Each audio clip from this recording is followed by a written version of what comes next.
Hello students,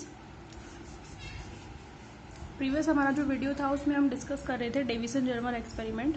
ठीक है, और इसे हमने स्टार्ट किया था और थोड़ा बहुत इंट्रोडक्शन में आपको इसके बारे में दे चुकी थी। ठीक है, सो डेविसन जर्मर एक्सपेरिमेंट है क्या? This is actually experimental verification of matter waves और डी ब्रॉगली वेव्स का एक्सपेरिमेंटल वेरिफिकेशन है, राइट। तो हमने इसमें क्या क्या देखा था कि ये एक्सपेरिमेंटल सेटअप है किसका? डेविसन जर्मर का। ठीक है, मैंने आपको बता दिया था वैसे तो कि ये इसमें मेन जो इसमें 3 पार्ट होते हैं। इसमें एक होता है इलेक्ट्रॉन बीम सोर्स या फिर इलेक्ट्रॉन गन जिसको हम बोलते हैं, यानी कि जहाँ से हम इलेक्ट्रॉन को प्राप्त करते हैं। ठीक है, मतलब जहाँ से हमें इलेक्ट्रॉन्स मिलते हैं फॉर एक्सपेरिमेंट। ठीक है, दूसरा है निकल क्रिस्टल, जिसकी वो एक ऐसी जगह है निकल क्रिस्टल जिस पर इलेक्ट्रॉन की टक्कर करवाई जाती है एट डिफरेंट एंगल। इसलिए ये जो निकल है क्रिस्टल ये घूमता रहता है। ठीक है, घूमेगा कैसे? ये शाफ्ट के थ्रू, इससे एक शाफ्ट जुड़ी हुई होती है, उसके थ्रू ये घूमता रहता है। ठीक है, फिर आता है एक इलेक्ट्रॉन डिटेक्टर, और ये इलेक्ट्रॉन डिटेक्टर जो है ये एक स्केल पर जुड़ा हुआ होता है। ठीक है, और इलेक्ट्रॉन डिटेक्टर से फिर एक गैल्वेनोमीटर, जिससे हम करंट को नापते हैं कि कितना करंट हमारे पास आया है। करंट जो जितना भी आएगा वो इलेक्ट्रॉन की बीम आ रही है उसकी इंटेंसिटी पर डिपेंड करेगा। ठीक है, ठीक है भाई। अब देखें अब मैं एक एक पार्ट को एक्सप्लेन कर देती हूँ। हालांकि पार्ट्स में जो जो काम है वो मैं आपको बता चुकी हूँ, लेकिन फिर भी अगर उनमें कुछ 1 2 3 4 पॉइंट रह रहे होंगे तो वो भी मैं साथ साथ में मेंशन करती जाऊंगी। ठीक है, तो सबसे पहला है आपका इलेक्ट्रॉन बीम या इलेक्ट्रॉन गन। ठीक है, अब आपके पास जो भी बुक्स वगैरह होंगी तो उसमें सारी डिटेल दे रखी है, मैं सिर्फ समझाऊंगी। ठीक है भाई, तो इलेक्ट्रॉन बीम या electron gun, electron beam source या फिर इसे ही हम बोलते हैं इलेक्ट्रॉन गन, ये क्या काम करती है? इलेक्ट्रॉन गन होता क्या है, आप इसमें क्या बताओगे कि इलेक्ट्रॉन बीम सोर्स या इलेक्ट्रॉन गन के द्वारा यहाँ पे एक तप्त फिलामेंट होता है, और उस तप्त फिलामेंट के द्वारा तापायनिक इलेक्ट्रॉनों का क्या किया जाता है? तापायनिक उत्सर्जन किया जाता है। तो आप किस तरीके से बताओगे कि ये जो इलेक्ट्रॉन पुंज सोर्स या इलेक्ट्रॉन गन है उसमें क्या होता है? टंगस्टन का एक तप्त फिलामेंट होता है। तो यहाँ पे भी आपको धातु बता देंगे तो आप बहुत अच्छा रहेगा। जैसे बल्ब जो आप घरों में यूज करते हो तो बल्ब में जो फिलामेंट होता है वो भी टंगस्टन का बना हुआ होता है। ठीक है, आपको पता होगा ये चीज। तो यहाँ पर भी जो हम फिलामेंट ले रहे हैं ये वाला, ये भी किसका बना हुआ होता है? टंगस्टन का। तो इसमें टंगस्टन का एक तप्त फिलामेंट होता है जिससे क्या किया जाता है? इलेक्ट्रॉनों को तापायनिक उत्सर्जन द्वारा प्राप्त किया जाता है। फिर उन इलेक्ट्रॉनों को V वोल्टेज लगा करके उनको त्वरित किया जाता है। त्वरित किया जाता है मतलब उनकी वेलोसिटी को बढ़ाया जाता है। तो एक तो हम वोल्टेज लगाएंगे इसको त्वरित करने के लिए, दूसरा ये जो S1 S2 स्लिट है इनको रखा जाता है पॉजिटिव वोल्टेज पर, है ना। तो आप इसको ना सही कर लेना, करेक्शन कर लेना। ये है आपका पॉजिटिव, ठीक है, इसको आप पॉजिटिव करना, और ये है आपका नेगेटिव। समझ में आ गई? अब पॉजिटिव क्यों रख रहे हैं हम S1 S2 स्लिट को? ताकि ये इलेक्ट्रॉन इस स्लिट से क्या हो? अट्रैक्ट होंगे तो क्या होगा? वेलोसिटी बढ़ेगी, ऑब्वियस सी बात है। तो ये मेरा कल इस चीज पे ध्यान नहीं गया, तो आप इसको करेक्ट कर लेना। वोल्टेज जो है बैटरी को आप उल्टा जोड़ना, यानी कि S1 S2 जो भी आपके स्लिट हैं उनको आपको रखना है पॉजिटिव वोल्टेज पर। समझ में आ गई बात आपको? तो S1 S2 जो होते हैं वो पॉजिटिव वोल्टेज से जुड़े हुए होते हैं, और इलेक्ट्रॉनों को इस पर्टिकुलर वोल्टेज से त्वरित करके फिर ये इलेक्ट्रॉन अट्रैक्ट होंगे किससे? S1 S2 स्लिट से। स्लिट से गुजरने के बाद ये इलेक्ट्रॉन बीम बन जाएंगे, यानी कि उनका एक पुंज बन जाएगा। यानी कि यहाँ तो इलेक्ट्रॉन बिखरे हुए होंगे जैसे उनका उत्सर्जन होगा, बट जैसे वो स्लिट में से निकलेंगे, स्लिट में से पास होंगे, वैसे ही उन इलेक्ट्रॉन्स की क्या बन जाएगी? बीम बन जाएगी। ठीक है, इनको हमने क्या रखा? पॉजिटिव वोल्टेज पर रखा, और ये जो S1 S2 स्लिट है पॉजिटिव पर है, और इलेक्ट्रॉन को पुंज के रूप में प्राप्त किया जाता है। तो ये तो डिस्क्रिप्शन हो गया किसका? इलेक्ट्रॉन बीम सोर्स या इलेक्ट्रॉन गन। तो इलेक्ट्रॉन गन का काम यहाँ तक खत्म हो जाता है। स्लिट से जैसे इलेक्ट्रॉन्स निकल जाते हैं वहां तक हमारा किसका काम होता है? इलेक्ट्रॉन गन का। ठीक है भाई, इसके बाद काम शुरू होता है किसका? निकल क्रिस्टल का, क्योंकि ये इलेक्ट्रॉन बीम जो है ये इसके बाद आगे किससे टक्कर करती है? निकल क्रिस्टल से। तो निकल क्रिस्टल नंबर 2 आपका जो आएगा वो आएगा निकल क्रिस्टल। डिस्क्रिप्शन जो आएगा तो नंबर 2 आप जो डिस्क्रिप्शन लिखेंगे वो किसका लिखेंगे? निकल क्रिस्टल का। समझ में आ गई? अब निकल क्रिस्टल पे देखो उसमें आप क्या क्या लिखेंगे कि इस प्रयोग में एक निकल क्रिस्टल होता है, ठीक है, और इस निकल क्रिस्टल को सापेक्ष घुमाने की व्यवस्था होती है। क्यों होती है? ताकि इलेक्ट्रॉन बीम को या इलेक्ट्रॉन पुंज को इस निकल क्रिस्टल पर अलग अलग कोणों पर आपतित करवाया जा सके। ठीक है, अलग अलग कोणों पर आपतित होगी तो इलेक्ट्रॉन जो स्कैटर होंगे यानी कि प्रकीर्णित होंगे या विवर्तित होंगे, वो भी क्या होंगे? अलग अलग कोणों पर होंगे। समझ में आ गई बात आपको? तो जो भी आपके त्वरित इलेक्ट्रॉन बीम या एक्सेलरेटेड इलेक्ट्रॉन बीम या पुंज प्राप्त होगा वो इस निकल क्रिस्टल पर अलग अलग एंगल पर टकराएंगे और टकराने के बाद अलग अलग एंगल पर स्कैटर या फिर डिफ्रैक्ट होंगे। समझ में आ गई बात आपको? अच्छा, एक चीज और, डिफ्रैक्शन का मतलब आप समझ रहे हो कि नहीं? मैं बार बार बोल रही हूँ विवर्तित होंगे विवर्तित होंगे, उसका क्या मतलब है भाई? विवर्तित होने का क्या मतलब है? सपोज करो कोई भी आपके पास लाइट है, ठीक है, उस लाइट का या तो किसी बाधा के किनारों से मुड़ना और ज्यामिति छाया क्षेत्र में पहुंचना क्या कहलाता है? डिफ्रैक्शन। यानी कि bending of light beam through a barrier and enter into a shadow reason, that is called diffraction. तो या तो हो सकता है बैरियर, अदरवाइज स्लिट भी हो सकती है। दूसरी कंडीशन क्या हो सकती है कि ये जो लाइट है वो इस स्लिट पर जाए और स्लिट से क्या हो? पास होकर के फिर ज्यामिति छाया क्षेत्र में प्रवेश करे। समझ में आ गए? तो डिफ्रैक्शन में दो केसेस होते हैं, या तो लाइट आपकी किससे टकराए? रेक्टेंगुलर बैरियर या कैसा भी बैरियर है, एक पर्टिकुलर बैरियर के किनारों से मुड़कर उसके शैडो रीजन में पहुंचने की जो प्रोसेस होती है वो डिफ्रैक्शन कहलाती है, या फिर उसके स्लिट के किनारों से मुड़ने की क्रिया क्या कहलाती है? डिफ्रैक्शन कहलाती है। और फिर जो शैडो रीजन है, शैडो रीजन मतलब जहां लाइट है उसके जस्ट अपोजिट वाला जो क्षेत्र है वहां पर पहुंचने वाली जो प्रक्रिया होती है वो क्या कहलाती है? आपकी डिफ्रैक्शन कहलाती है। समझ में आ गई? तो मैं बार बार जो वर्ड यूज कर रही हूँ डिफ्रैक्शन या विवर्तन, उसका मतलब आपको आना चाहिए। ठीक है, तो निकल क्रिस्टल क्या करता है कि ये इसको सापेक्ष घुमाने की व्यवस्था होती है जिससे कि आने वाला त्वरित इलेक्ट्रॉन पुंज इससे अलग अलग कोणों पर आपतित होता है, विवर्तित और प्रकीर्णित होता है।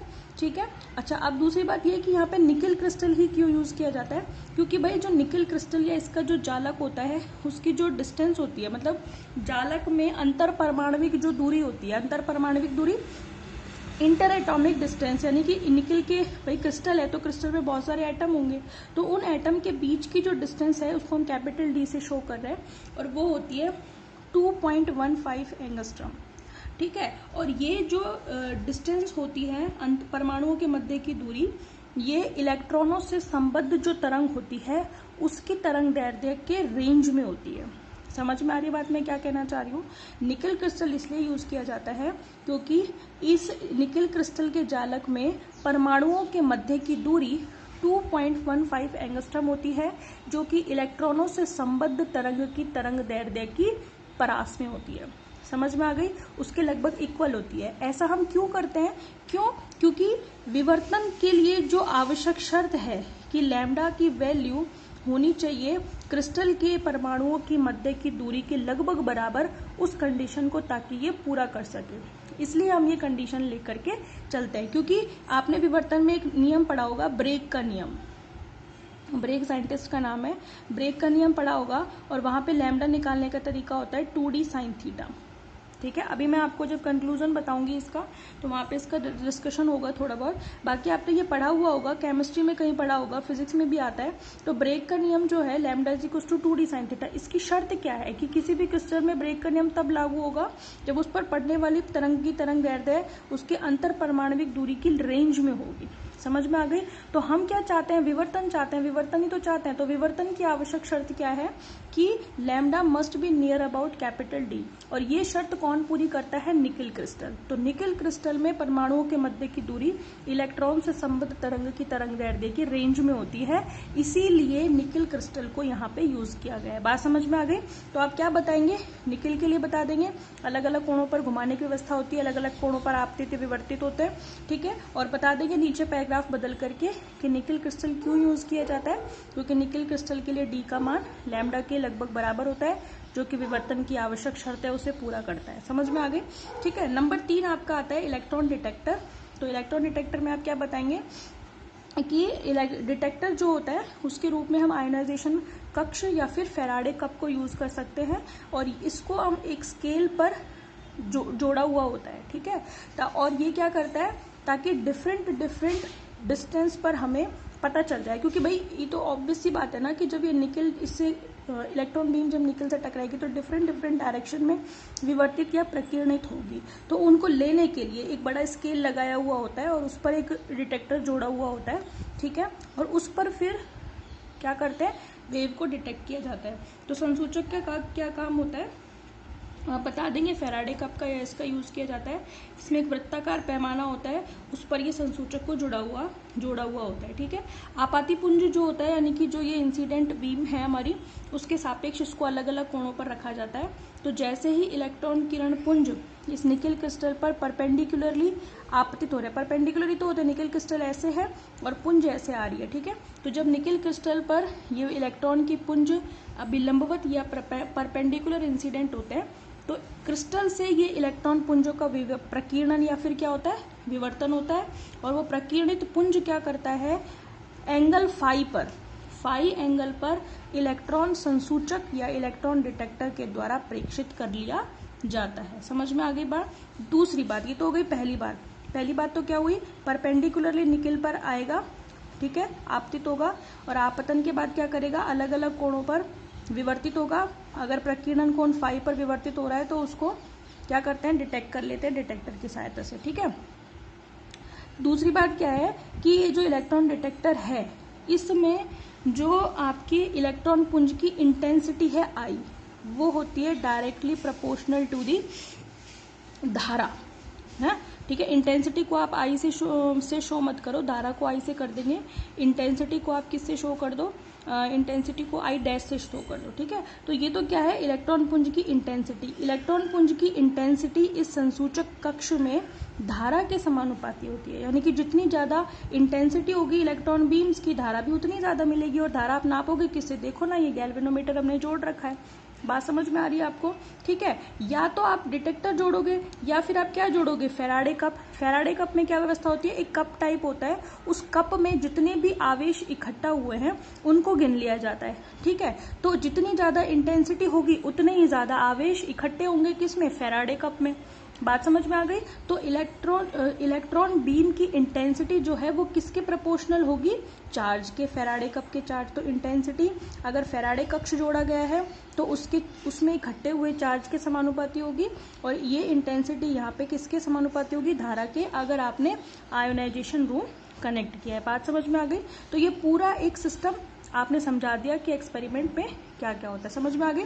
तो अगर आपको एक्सपेरिमेंट समझ में आ गया है तो आप आसानी से उसको 3 चीजों में क्लासिफाई कर सकते हैं कि इलेक्ट्रॉन बीम या सोर्स का क्या काम है, निकल क्रिस्टल का क्या काम है, इस पर किस तरीके से इंसिडेंट होते हैं, स्कैटर होते हैं, और तीसरा इलेक्ट्रॉन डिटेक्टर को हम एक वृत्ताकार पैमाने से जोड़ करके रखते हैं, जिससे कि फाई कोण पर प्रकीर्णित जितनी भी इलेक्ट्रॉन बीम या इलेक्ट्रॉन्स होते हैं उनको डिटेक्ट कर लिया जाता है, ठीक है। और उसमें फिर आप बता देना कि अगर आयोनाइजेशन कक्ष जोड़ा हुआ है तो जो तीव्रता है वो धारा के समानुपाती होती है, और अगर फैराडे कप जोड़ा है तो तीव्रता उसमें इकट्ठे हुए या संग्रहित आवेश के समानुपाती होती है। समझ में आ गई बात।